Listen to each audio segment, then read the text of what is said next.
Hey, you listen to Wrestling Roundup, FreeFM 89.0. This is Grady Hooker, and joining me live on Skype, we got Josh. Hey!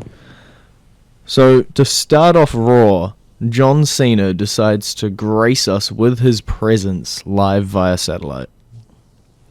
Oh, this was hilarious. I can't remember anybody ever pulling this particular stunt off before. It's been a while if it has happened. Yeah. It would be one thing if it was just a picture. That's been done before. But to one-up that with actually having Rollins talk through the lips of the picture was hilarious. And I don't think that's been done before. Oh, it's a classic mainstay, even if it hasn't been done with the WWE, of I think a couple of comics around, at least in New Zealand. And it's pretty much hilarious every time it's pulled off.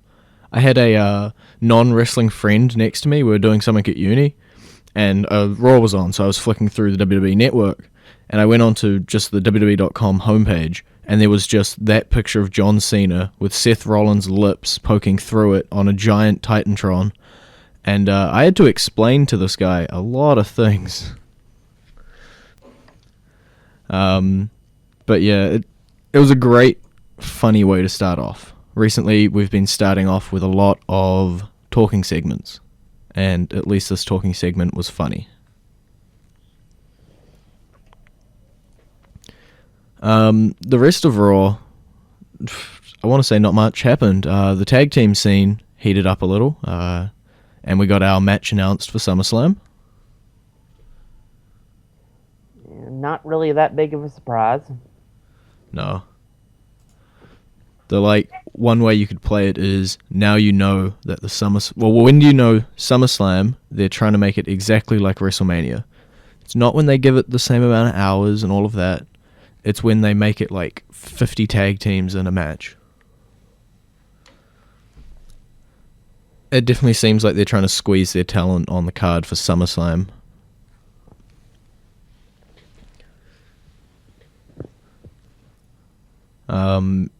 Talking of the tag teams in that match, I think who's missing? The only one I can think off the top of my head is the Ascension.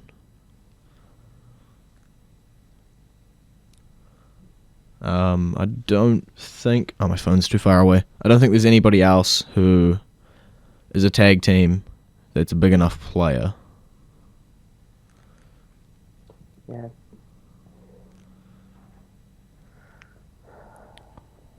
But then again, we've been getting a lot of Los Matadors, and nobody really thinks they're that big of a player.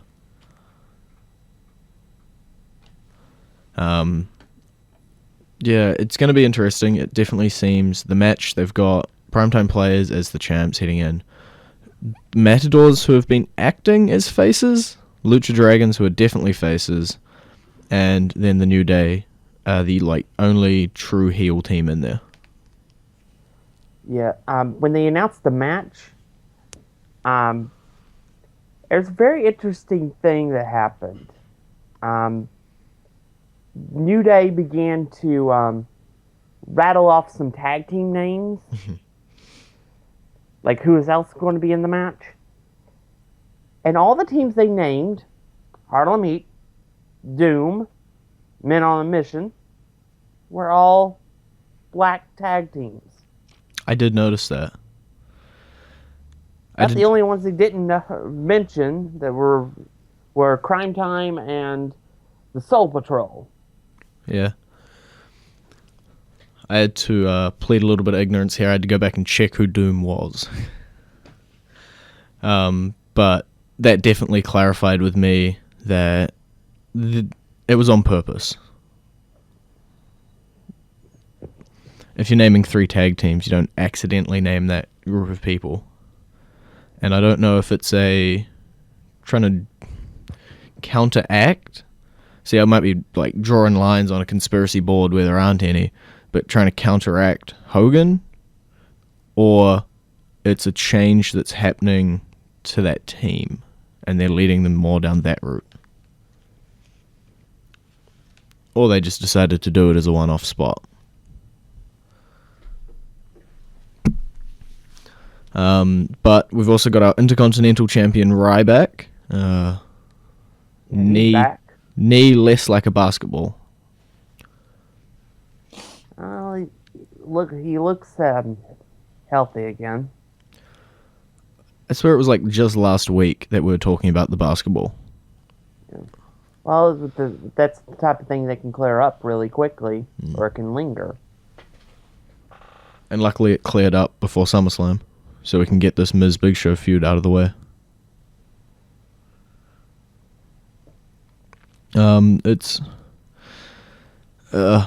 I'm not looking forward to this triple threat at all, and I'm pretty sure you aren't either. And I'm just wanting to see it get over with, and then see Ryback move on as Intercontinental Champion. Hopefully, since he has successfully returned from this injury, he can maintain it this time.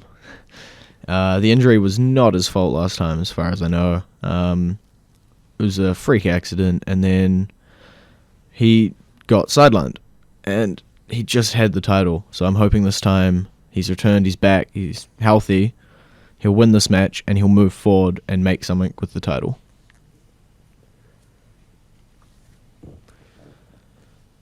But for now, we'll go into our classic entrance theme. It's a tag team theme on today's show. So we got Too Cool.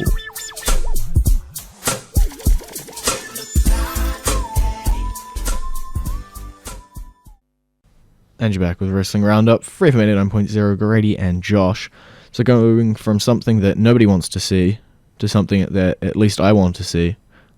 Stephen Amell was getting his nose in places. Yeah, that was a fun segment. He's got some hops. Yeah. If you haven't seen Arrow, though, you might have been very surprised by that. But if you watch Arrow, that dude does some crazy parkour. Was it free running, strength training? He did the salmon ladder, I think, in the first season. But yeah, it's a lot of the stunts that are done in Arrow, he does himself. So. And it definitely shows.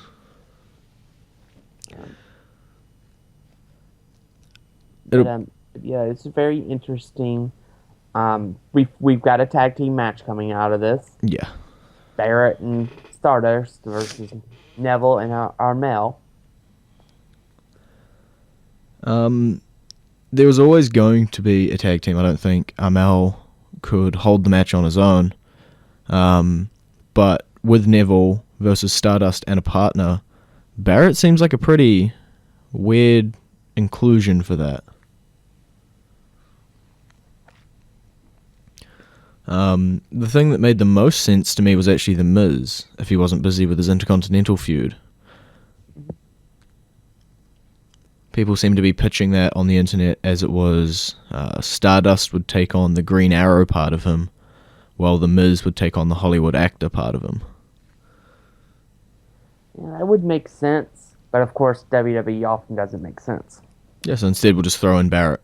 Also what WWE does often. But, I hope it's a good match. That's all I want.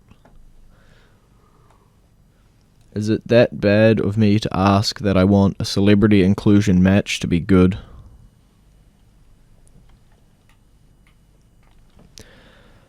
I think a lot of the match will probably be Neville versus whoever's on the other side of the match at the time. Yeah. I think the ending, though, will end up being with the Amell pinning Stardust. Yeah. But, big question, will he show up as Amell or as Arrow? That's important. Yep. Personally, I'd vote for Arrow, just because I think it'll be funnier for the match. But if they're going to stick with the storyline of Cody being slightly confused and blurring between the hero or the character and Amell, then it makes sense for Amell to show up. We continue our Divas Revolution. We got our first 3-on-3 match, and just highlighted the fact that the 3-on-3-on-3 is going to happen at SummerSlam without announcing it, as far as I know. Yeah, it was officially announced. Okay. Yeah. It's going to be an elimination match. I think I had a few questions about that, yeah.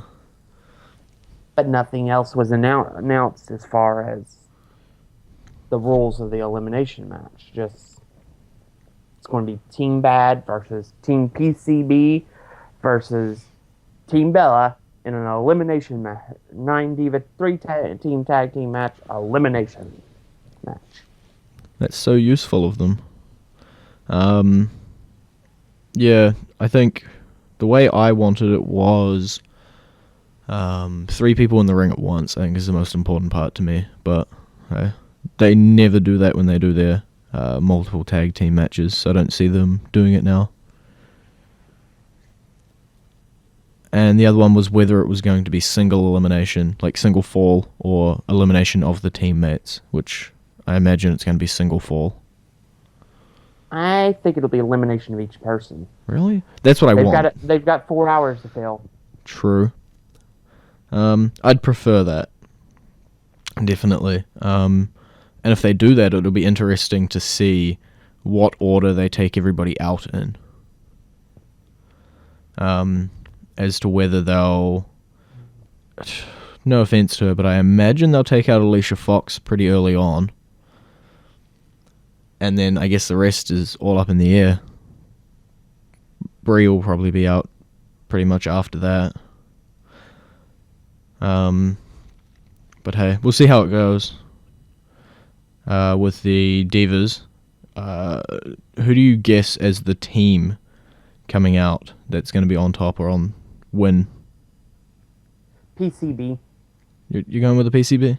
It's definitely going to be one of... I think Charlotte will come out on top of this revolution and will be the one to claim the Divas Championship from Nikki Bella once Nikki has broken AJ's record. Gotta break the record first, right? That's probably the one annoying part. It's quite obvious that they're trying to push Nikki over the barrier, and then I don't think she'll hold it for very long after she holds the record. Yeah, Night of Champions is when she'll lose it. Is that like 2 days after? 2 weeks, actually. Yeah. It would be, I think it would be 305 days. That makes sense.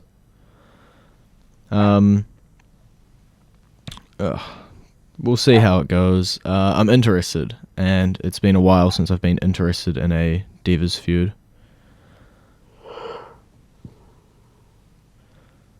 But yeah, we'll see how it goes. Mine, I might actually go not towards the Charlotte area. I'm thinking they might lean towards Sasha, actually.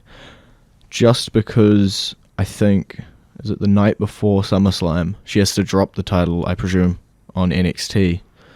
So they might want to keep some credibility with her. If she doesn't win, I think she'll make it pretty far in the match.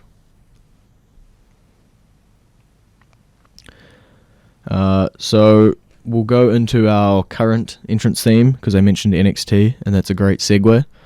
It is BAMF, so Blake, Alexa, Murphy Factor, and it's their theme from NXT.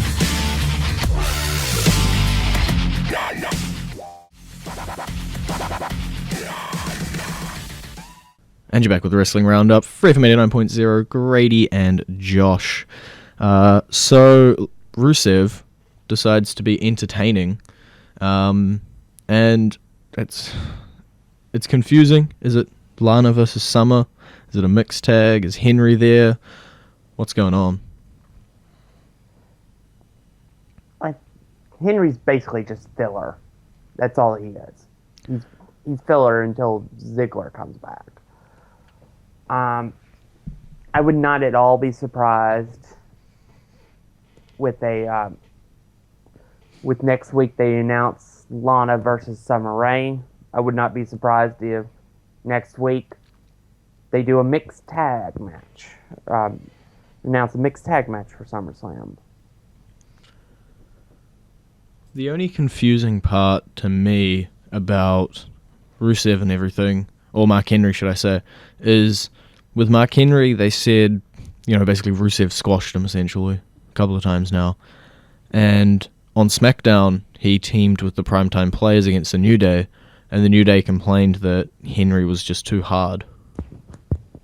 And he was the reason they lost, not the Primetime Players.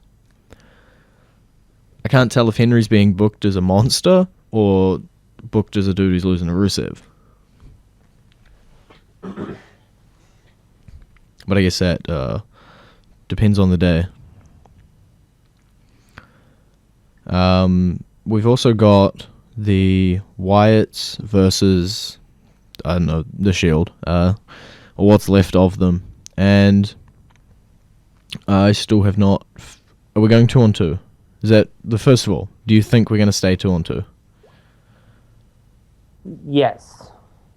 No Sting, no anybody? No. Okay. That ship is pretty much sailed.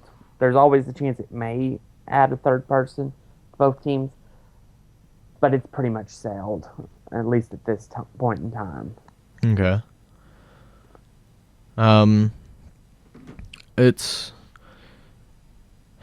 hearing a lot, supposedly, from the internet, that they seem to be saying that Dean Ambrose will be the third person in the Wyatt family. They definitely laid some seeds if they want to go that route with a heel turn for Ambrose. A lot of people are wanting to see Reigns turn heel, and I don't think that'd be a good idea. No. I think you've finally got people cheering for Reigns. Don't mess it up. So I can see the Ambrose turning on them. The main people seem to be saying it's because they need to entirely break up the Shield if they're going to do that triple threat down the line. That they've been constantly making sure that that Dean Ambrose is Roman Reigns' best friend, and they've gone the friend route rather than the I'm just going to help you out route. And supposedly people would like to see Dean Ambrose and Bray Wyatt cut promos together and tag team together. Yeah, they don't need to do that. Just have Ambrose turn on Reigns would be enough. You don't need him to also join the Wyatt family. Gotta go the whole hog. That's what the internet says. What the internet says always happens. If that was the case, Zack Ryder would have 17 WWE World Heavyweight Championship reigns by now. Yep. And Randy Orton wouldn't have won that number one contenders triple threat. Segway. Yeah, I pretty much would have preferred either of the other two, just because I'm sick of seeing Orton Rollins. They put on alright matches, but I think Owens Rollins and Cesaro Rollins would have just been so much better matches. Well, that would have been more interesting. I understand why they went the route they did. Yep. I mean, Orton versus Rollins was a really good match at WrestleMania. Yeah. And also, it kind of it also protects Cesaro and Owens from having to take a loss from the WWE champion or having to deal with the screwy finishes. Yeah. At this point for SummerSlam, it definitely looks like Orton Sheamus rematch. And probably Cesaro Owens? I'm not too sure. That's just a lot of matches. We've got 6 already announced. Yeah, 6 matches. And a 7th that's been announced but has not been confirmed, quote unquote, because Cena hasn't answered the call yet. Yeah. That would essentially make 7. What's WrestleMania generally run at? I think this year's had 11 matches. Let me look. This is where everybody just furiously, Josh starts typing, I'm typing. We're trying to get to the Wikipedia page. But they haven't announced the pre-show match yet. So I'm not sure if we're going to bump a match down to the pre-show or if they just haven't announced the one that's going to be there.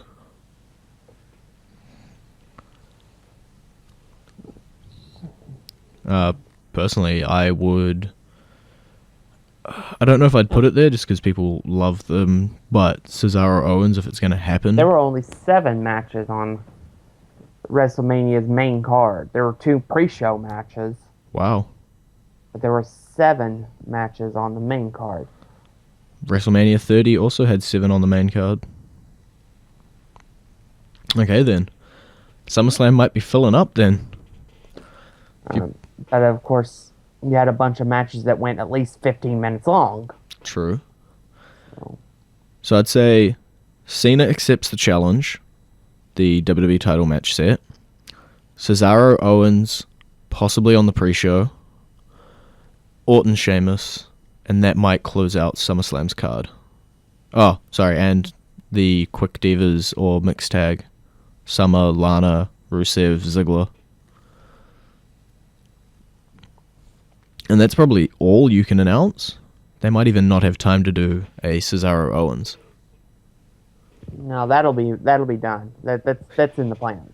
It had better be done. It's been in the plans since Battleground. Yeah. So. I hope so. That would possibly put 2 matches on the pre-show. Maybe bump the Rusev, Lana, Summer, Ziggler debacle down. But Rusev's been really entertaining lately, so I don't know there. Is there any match we haven't talked about? We didn't see anything of Lesnar or Taker. And what do we know? We 1 Raw away? Yeah, that'll be next week. Lesnar is advertised to appear, so that'll happen next week. So what do you think? Both of them? Just Lesnar? Stare down? Brawl? Who knows? Okay, so it's been great talking to you. Peace. You can visit our Facebook page, facebook.com/Wrestling Roundup Radio, or our Twitter page, twitter.com/Wrestling Radio. And I'll see you next week.